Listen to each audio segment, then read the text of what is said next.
I know a lot of us think that we're just gonna run to our local sporting goods store, buy a quick pair of gloves off the shelf, run to your local MMA gym or boxing gym, and those gloves are gonna be great.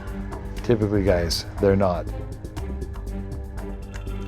What's up? Welcome to Fight City Gym Talk. You are here with Eric Wallin, and today we're gonna cut open a pair of gloves. I've had a few comments saying we gotta start cutting open gloves again, Eric. So here we go. I found these gloves in the Lost and Found, and so I sat on them for a couple months. If these belong to you, I'm sorry. I owe you a new pair of gloves. Let me know, and I'll get you a new pair of gloves. But otherwise, let's cut these guys open. Sorry, I didn't cut it on camera because I didn't have a sharp knife, and I wouldn't be able to just go through with a razor blade, so I just kind of hacked through it with a regular knife. But let's look at what we have here.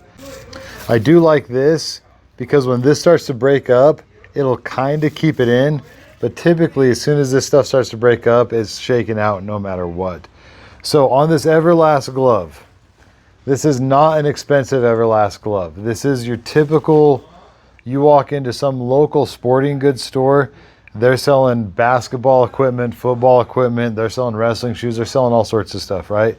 You're gonna find a pair of Everlast gloves like this. Now, before I say too much bad stuff about this glove, remember, Everlast has some really expensive stuff. That's pretty good stuff as well.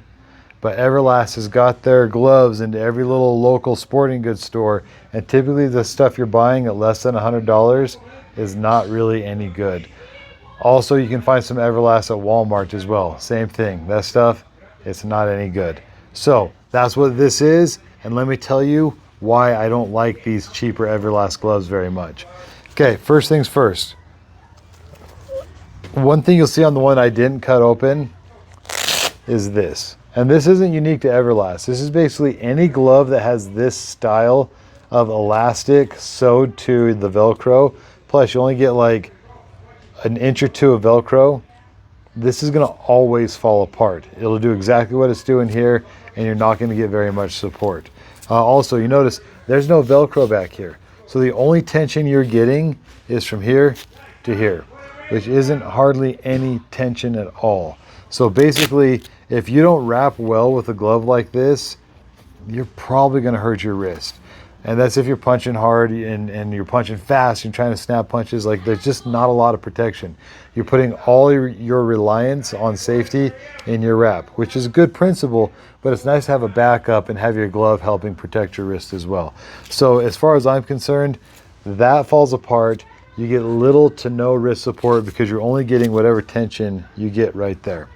So that's a flaw I don't like. The other thing that breaks down on a lot of gloves, not just Everlast, but it's right here in the top knuckle.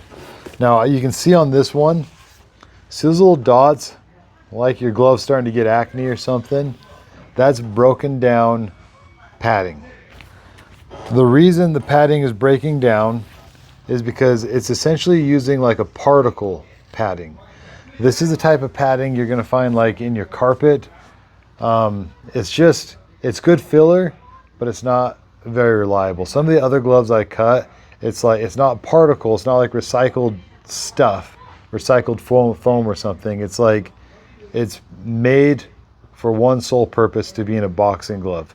Hayabusa does that, where it's like they put 3 or 4 layers together and it's all pure brand new foam, not this kind of recycled particle stuff. So what Everlast is doing here is they have a lighter foam, under that is a more dense foam, and under that is a more dense foam as well. Now if you look at this, I did not do any of this. Of course I cut it open, but check this out. All this right here is just breaking down. Every time you're hitting something, that's just, and basically if you look at this, it's like it's breaking that piece of particle away from the rest. And so I call it salt and pepper. Someone will be hitting a bag, and then I look down underneath them and I see a bunch of salt and pepper. And it's like, gosh dang, once I see this in my gym, I tell that person that that glove is no longer allowed in my gym because I can't walk behind everybody cleaning up salt and pepper on the mats. So that drives me nuts. If your gloves are doing this, guys, you need a new pair of gloves. So that's on the inside. Now also, not as bad, but it's doing it on the outside.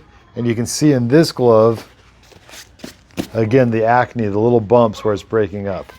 So those are the kind of the two major breakdowns that's happening in this glove right here. And you can see all of this, that's not from me cutting. That's basically all that broken down material. That is basically just particles that have been punched out of its original place. So how do I feel about this Everlast glove? My recommendation, guys, don't go to your local sporting goods store. If they're selling all sorts of stuff like, oh, what am I thinking? Basketball, football, hockey.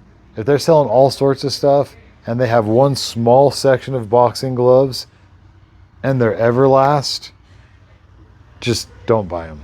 Like, I don't want to get hard on Everlast right now. They have some better stuff. But typically you're going to have to go to the Everlast website and you're probably going to have to spend upwards over $150, $200 to get anything worthwhile from Everlast. I know a lot of us think that we're just going to run to our local sporting goods store, buy a quick pair of gloves off the shelf, run to your local MMA gym or boxing gym, and those gloves are going to be great. Typically, guys, they're not.